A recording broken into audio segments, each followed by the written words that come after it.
What's going on, everybody? Eric Lindquist at Stochastic here on the Odd Chopper channel, coming to you with another edition of Lindy's Leans, Likes, and Locks NBA Playoff Edition. Hit that like button, subscribe button, notification bell. Goes a long way for me on this video, goes a long way for you. That way you become a prize whenever great content is going live here at our little neck of the YouTube woods. And every game was just disgusting looking today for Tuesday's slate. As you know, the clock kept ticking, getting closer to lock of that first game. It's unbelievable. I mean, I just ended up on two very contrary things that I don't know how this is going to work out. Russell Westbrook triple-double. There's massive plus money attached to it, so I'm not so mad about that being attached to the minus 11.5 Phoenix ticket that I have. Closed at about 12.5, 13. So hopefully you all got in that early. That's why we do these videos the night before, but we have 4 games on tap for Wednesday. Yes, 4 games, a lot more competitive games according to projections. A couple that aren't projected to be, one that maybe should be. We'll talk about all of the fixings here for Wednesday, but first, FanDuel Sportsbook, bet $5, get $150 when you sign up at the link below. As simple as that. Bet $5. Doesn't matter if it wins. It doesn't matter what your name is. That was the rock stick once upon a time, even though I'm not a WWE guy, but I digress. Didn't have enough other time just in the lab grinding out the bets here in the NBA MLB. No WWE time for me, even if I want to, but get $150 over at FanDuel. You could lose that $5 and you're going to get $150 in bonus bets guaranteed. Hits your account like that. That's great stuff. So if you haven't signed up there, sign up for it now in the link below, only if you're 21 and over. And if you have a gambling problem, please call or text 1-800-GAMBLER. Alrighty, y'all, we got a lot to get to. 4 games in the NBA streets. Ooh, let's buckle down. Leans, likes, and locks time. Let's get to the picks. The first of 4 games, we begin in Cleveland, Ohio, as they are happy to get out of the Garden. Donovan Mitchell surely happy to get out of the Garden. What a disaster. But they're going to be hosting the Knicks in this one. They are 5.5-point favorites. Whew, darling. 202.5 total, because this is 1973 basketball, apparently. It's the ABA, the merger. I don't remember what year. I think it's close. But either way, wow. Julius Randle, not even a part of anything going on. Didn't play a fourth quarter minute. Didn't matter. 27 minutes, closed with Obi Toppin, and their Lord and Savior. I mean, this guy is just outrageous. Jalen Brunson, probably the most underrated player in the NBA still today. Him and Jimmy Butler, 1-2, just showing out in the playoffs, and still, I think if you were told to start a basketball team tomorrow, both would go outside the top 10, so there you go. Just saying, not necessarily the most appreciated basketball players, probably rightfully outside the top 10, but that's a different conversation. This is a conversation about the Knicks and the Cavs and how it's going to break down here with the Knicks up 3-1. This is a little bit different than what we have with the Milwaukee-Miami series, because every single one of these are competitive. Cleveland is walking a razor's edge, and yet I'm going to be starting my day leaning towards a prop on the Knicks side. I repeat, Julius Randle did not play a fourth quarter minute. If you watched that random game 4, I thought there was a lot of weird things going on in that specifically, and Julius Randle was at the forefront of it. He looked uninvolved at times, and Evan Mobley is one of the best defenders in the NBA. Could be Giannis light right now, could be Giannis of the future. I know Giannis is obsessed with Evan Mobley, has talked as such, but Julius Randle, 27 minutes, only 10 shot attempts, 0 for 4 from 3. And they're going to give him threes. It's going to be contested still, because we've seen Julius Randle go out and have, these explosion games from time to time. But even still, I get it's a 202.5 total. I get both teams are playing as lethargically as they humanly possibly can. The Cavs, the slowest team in the NBA this year, by over half a possession per game, 95.8 possessions per 48 minutes. Knicks, not much better at 97.4 possessions per 48. And I still think Julius Randle, 24.6 points per game. I expect him to be closing. It felt like one of those things where Toppin was providing that New York energy, that New York minute. Ooh, everything can change. These are my dad's tunes. They're not mine. I apologize. Julius Randle, over 21.5 points. It's juiced inside of standard juice at FanDuel right now, minus 104. I'm thinking about it. I want to do it. But again, he just looks so uninvolved. It hurt my feelings, actually. I expect him to be closing, though, in normal situations, playing 33, 34 minutes. He hasn't exceeded 34, and part of that is, once again, Evan Mobley just reminding him who's his daddy. But then the Knicks are up 3-1, so who's actually winning this one, Evan? I don't know. I really like Evan Mobley, so Thank God his PRAs aren't on the card today, but leaning over Julius Randle, 21.5. The usage still there. Just needs to get involved. Karis LeVert, though, becomes the like section, and that's going to be where we highlight next. While Julius Randle looked awfully uninvolved, somebody looked very involved, and it's pretty wild considering, I don't know, he hasn't been starting a lot of the year, and now all of a sudden he's getting sprung from 18 minutes in game one in that loss, and they made a move, and Karis LeVert has now played 40, 35, and 39 minutes. Now, look, Isaac Okoro is not really that good of an offensive player, but you're just trying to win basketball games. Doubt that they shake up the lineup based on how well Karis LeVert played. Didn't even need a whole lot of usage. 4 for 10 from the field that last time out. 14, 9, and 2, though. Again, adding some stuff on the boards, that's nifty. Can kind of create, do some things. Had more shot attempts in the previous two, 16 and 17 shot attempts. I think he's just riding that game too. Now, would it completely shock me if the Cavs did something drastic down 3-1, down 3-1 here, where they tried to make some kind of a crazy move to the starting lineup? I don't think it would, but it just feels like a weird spot to do it, considering Karis LeVert's been better than a lot of other pieces here on the Cavs team. Now, Darius Garland went ballistic, did a lot of great things in that second half after a very poor second half. And then, of course, Donovan Mitchell didn't even have a pulse. Like, went in, crossed the New York border, basically dead on arrival, goes to the Garden. They had a commemoration service for him. Donovan Mitchell, where you at, bro? What you doing? Sitting chilling at the Holiday Inn. Who you with?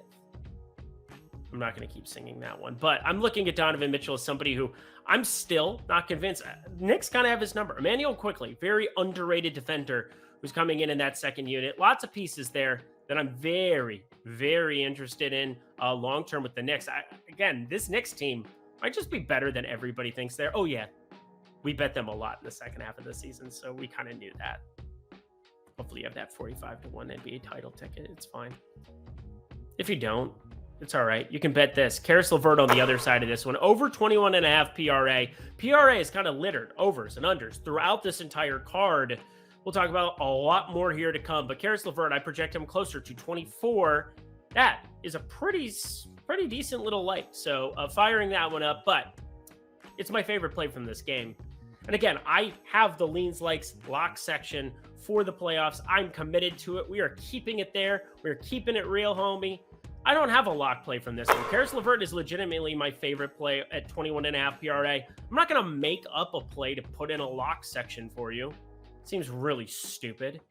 We have 4 games. We can be particular with our spots. We can shop for the best lines. We can wait for numbers to move. We can do a lot of things coming up tomorrow based on it. Why is the C so close to the @ sign? Just noticed that. Producer Alicia. Come on. Whatever, there's no lock here, so we should go to the next game. Producer Alicia, next, please. We head to the Lakers in Memphis, and look at that. The @ sign is properly in between the two symbols. Wow. What great production value we have here. Shout out Producer Alicia once more. As we head to, there are a lot of games of the night littered throughout this one, but this is the hors d'oeuvres, if you will, for the Golden State Sacramento game that we're all looking for, the Miami potential closeout game that we're all looking forward to. But Memphis, if you're going to talk that shit, you got to take it, man. You got to go talk in front of a microphone. Are you the only team in the history of the NBA who's too good to be able to just not have a conversation after a basketball game? And I get it. You really are missing out on the interior this season with no Steven Adams in the playoffs. You have no Brandon Clark in the playoffs. Xavier Tillman is playing infinity minutes against the likes of Anthony Davis. Jaren Jackson Jr. has to play infinity minutes against the likes of Anthony Davis. These are just problematic things long-term. And I get it. Xavier Tillman played pretty decently the last few, but do you want 39 and 42 minutes of him or Steven Adams? Sure. But all of that aside, you started talking all that crap without him. Without Brandon Clark, without all those dudes. So, own up to it. Maybe one of the best players of all time, top 2, top 3, deserves a little respect. Huh? Dylan Brooks? Maybe not a dick punch or two? Whatever. We're here to talk betting, but I just wanted to throw it out there because Memphis, they're frustrating me. And the Lakers, I've never liked the Lakers. ever. But I like this version of the Lakers. They have playmakers in Austin Reeves, LeBron James, Anthony Davis, just good at everything.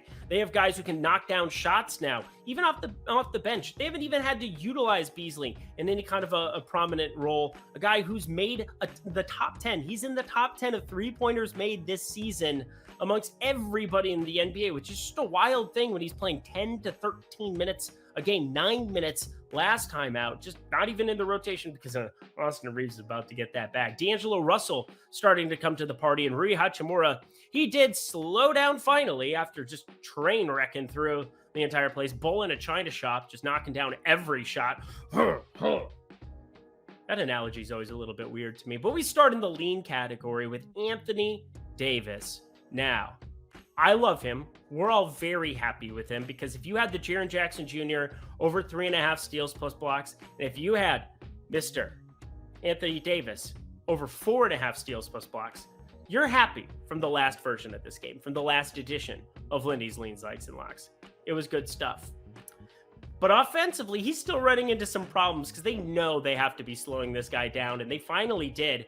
4 for 13 from the field. Looked very similar to that game 2 where Anthony Davis just didn't really have it either. He is happy letting Austin Reeves play and play off the ball, making great decisions, not turning it over, creating for his teammates, doing other things. He's just his presence creates funnels for LeBron James, for other guys to be able to get to the rack, pulling Jaren Jackson Jr. away from the basket as much as humanly possible. Still, he's a roamer and he's fantastic. But for all it's worth, Anthony Davis should not have a PRA around 39.5 now. That being said, it's just on the outside because there's 2 plays that I just like a lot more here. So it's going in the lean category. And one of those plays that I like a lot more, well, let's just run it back with some more Anthony Davis. Let's go over 4.5 steals plus blocks for him. It's now juiced another 10 cents, but I locked it before. I loved it. I said you could bet it up to 100, minus 135 or such. Well, minus 125, best available line right now. Now, that's available at Bet365, BetMGM. Everywhere else, it's minus 130. So those are the 2 best spots. If you have one of the 2, congratulations. Bet365, we talked about that a couple times on this program. But I always want you shopping for the best lines.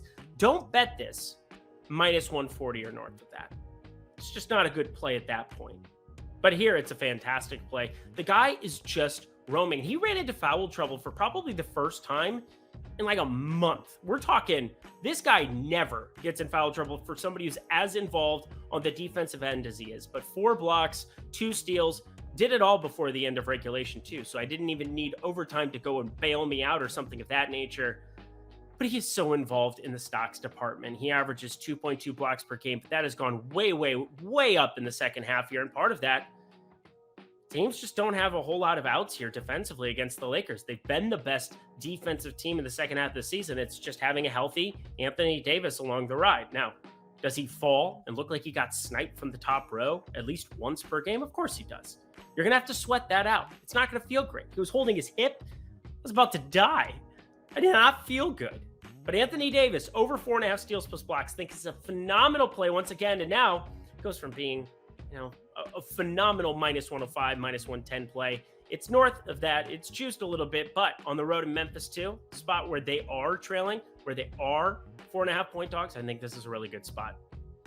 But by the way, why do I want 4.5 points when I think the Lakers are going to be winning straight up and there's actual value going there? If you watch that game, there were a lot of calls that could have gone either way. Lots of physicality. Ja Morant jumping 80 feet in the air, landing on LeBron James, and who knows what that call could have been because it didn't look like a foul on LeBron or look like a charge to me.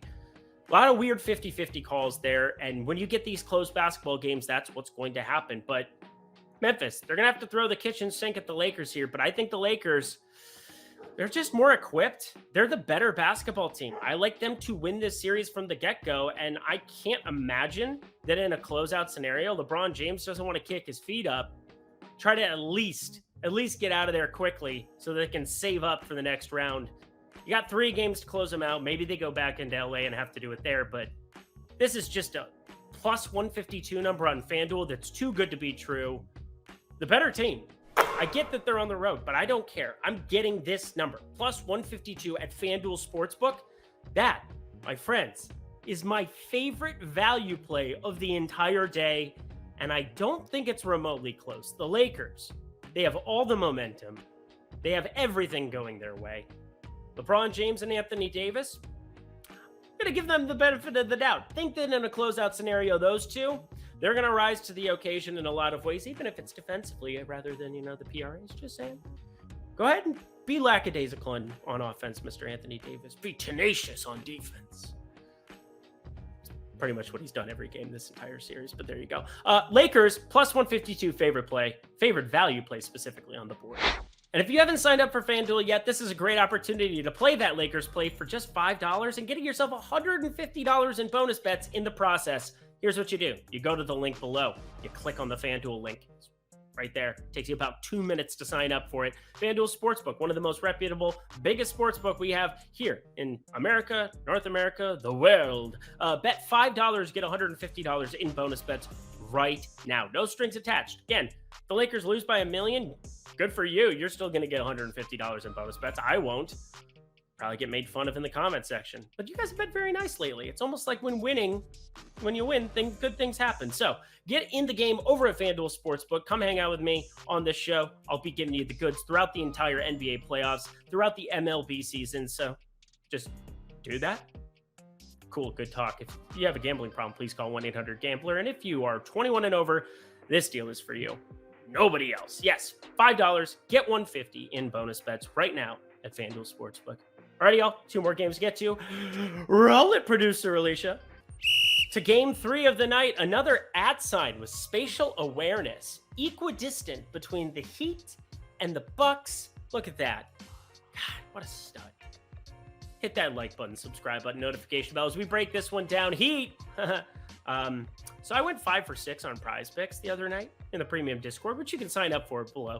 It was fantastic stuff where, you still 2x your money there. That was a nice finish. 5 out of 6. You get paid out, double it. It's great. The only play I missed was Jimmy Butler under 28.5 points. Oopsie daisies. Damn near doubled me up. You did double me up, but it was 28.5 for being exact. So you didn't double me up.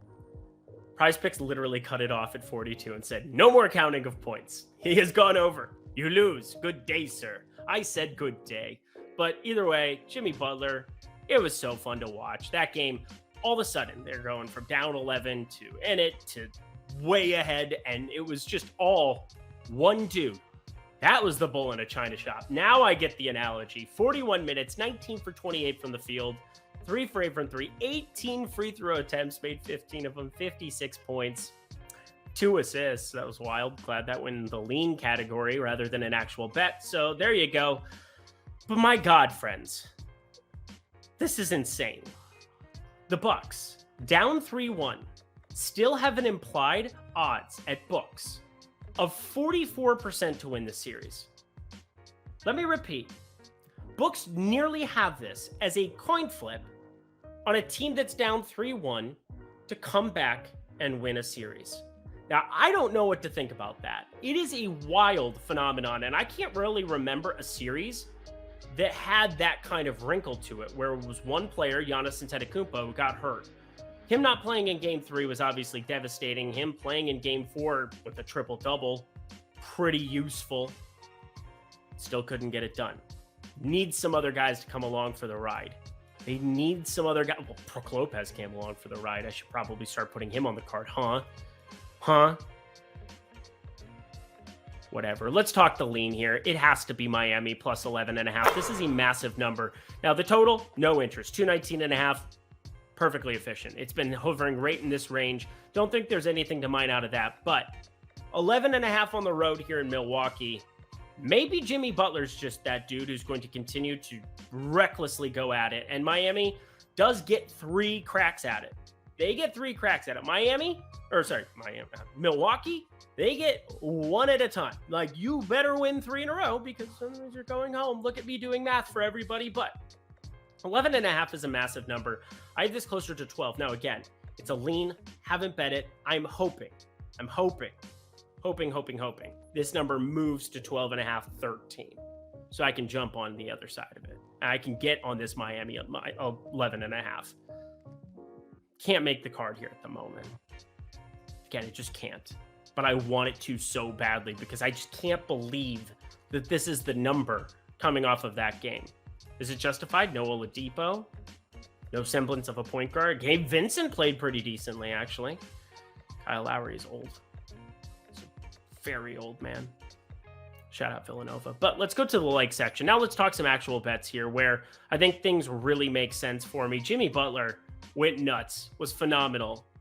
I think Milwaukee is going to have a plan in place. And again, if a dude's going to go 18 for 29 from the field, I have a feeling that defensively you were already trying to do some things. But Drew Holiday, this is a challenge. This is like a legitimate challenge for him. Chris Middleton, they're going to switch on to him there. Challenge. The challenge accepted. And even Wesley Matthews is somebody on the bench. I saw he's going to be available for this. He hasn't played now since, what was it? Game 1?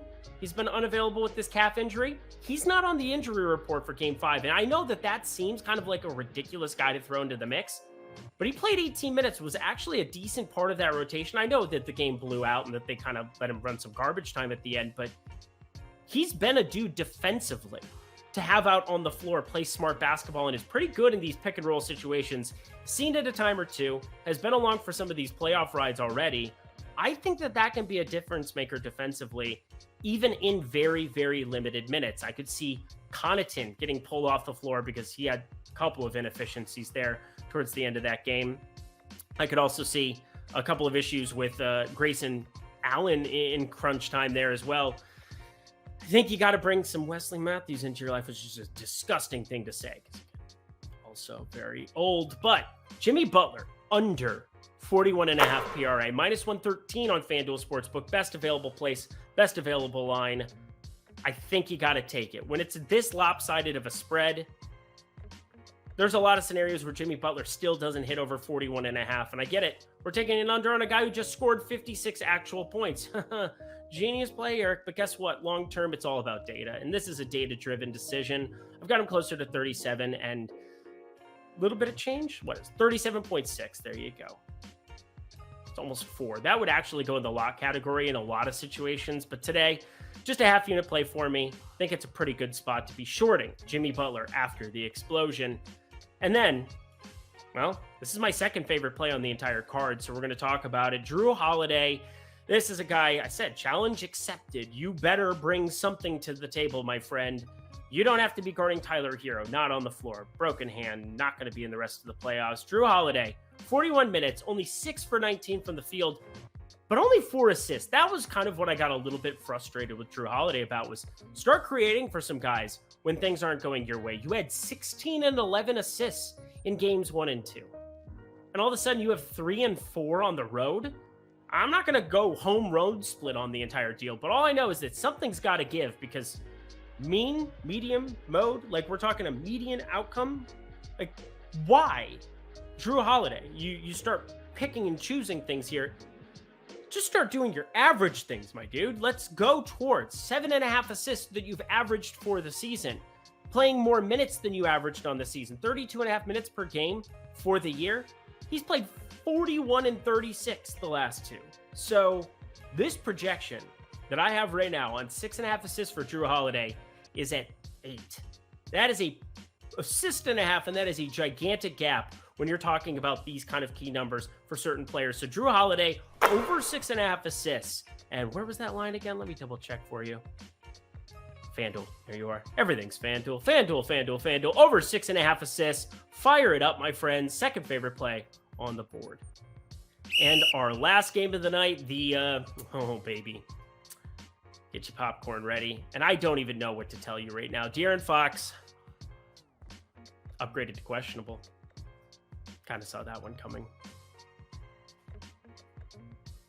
Doubtful. Stop it. He's going to play basketball. So here you go. Golden State Warriors taking on the Sacramento Kings, tied at 2-2.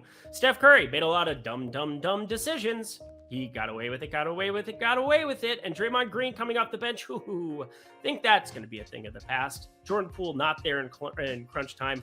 Think you still want him coming off the bench. Maybe he just plays better at home too. I don't know. This home road split stuff is just ridiculous. I'm not paying attention to that garbage. But Definitely going to be paying attention to the starting lineup for Golden State. Think there's going to be some advantageous avenues to take advantage of props. But one guy who already's got props across the entire board, Steph Curry, said PRA is littered all over this thing. I am leaning towards the under of 43.5 PRA for him. I get it. He's going to play a lot of minutes. It's a game 5. This is a spot where you win, you can go home and close this sucker out. Again, look at me doing great math. If you lose it, 2 in a row, have fun. Haven't looked so good in Sacramento so far. He's looked okay at times. In those first 2 games, 30 and 28, respective points there. But came under these PRAs in both of them. 43.5 is a gigantic number for a guy who isn't exactly out there creating for everybody else ad nauseum. Most assists he's had in a game in this series so far is 6. Most rebounds he's had in a game that so far is 6. If you put that in, 12 with the baseline of 29.5 points, guess what? That's short. He's already been playing a lot of minutes. He's been playing a lot of minutes for this team for a long time. 34.5 minutes per game during the regular season. They needed to ride these Golden State Warriors towards the end of the year. That's why I don't find the baseline that drastically different, like somebody from, Drew Holiday, Milwaukee, who played a lot of blowouts during the regular season, didn't need to be upped in minutes and got a lot of opportunities to play guys like Javon Carter off the bench and backing him up. Steph Curry is going to play a lot, but he's always been playing a lot, so it doesn't change the projection a drastic amount. He hasn't really ran into crazy foul trouble so far either. Had 4 in game 3 that kind of took him off the floor for a quick second. They had to monitor it going down into the fourth quarter, but then the man still spiked 37 minutes, and that was his low of the entire series. So throwing it out there, 43.5 PRA. That's what I'm thinking about for the under, but we're going to head to an issue. And this is just me throwing it out there.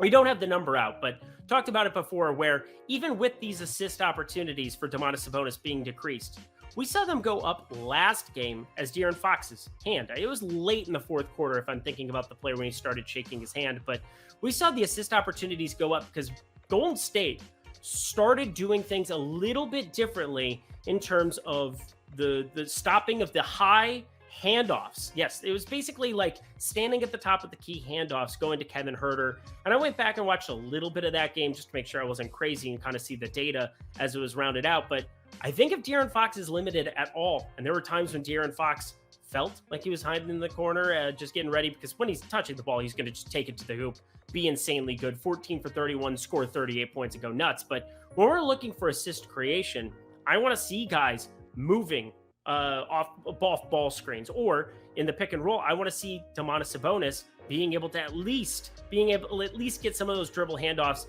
to Kevin Huerter, to Malik Monk, to some of those other guys. If it's going to be De'Aaron Fox out creating for him, this probably isn't going to have a ton of value. But considering he hasn't hit that triple-double number yet, as long as we're getting plus 700 going back into Sacramento, which is what I expect, again, progression of this, I think we're looking at a really good spot, even plus 500 or better. I think Domantas Sabonis, just for a sprinkle, even like a quarter unit, gets that baby little like, it's like a tiny thumb. I have big hands, but tiny thumb.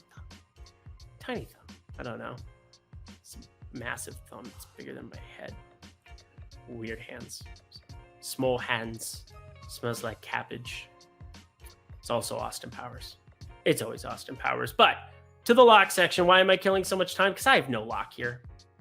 None. Enjoy the game. Look at this spread. 1.5. I'm not tangoing again. I'm just not. I got both wins in Sacramento. I lost game 3. I did not bet game 4 on the Sacramento side. Just, oh, thank you. No, thank you. And that does it for another edition of Lindy's Leans, Likes, and Locks NBA. Head to that comment section below. Let me know your favorite plays on the board for Wednesday's massive 4-game slate. 4-game slate. I'm going to miss all of you in the NBA streets. FanDuel Sportsbook. Check that out. Check out MLB Lindy's coming to you. Another 15-gamer on Wednesday. We're going to try to keep riding the momentum of the last couple days. Friday into Monday. And now Tuesday, off to a good start. Nate Lowe going yard in the premium Discord. You can also sign up for that below. So many great offers. So little time. Oh, and if you check out FanDuel, it's only for 21 and over. And if you have a gambling problem, please call 1-800-GAMBLER. Alrighty, y'all. Thursday. Don't know what we're going to get yet. It all depends on Tuesday's games. We could have a show. We could also not have a show. Producer Alicia really wants a show. So, Minnesota, please win. I think she's being sarcastic. We're going to get ourselves out of here until maybe Thursday, ? I'm Eric Lindquist. Best of luck in the NBA streets on Wednesday.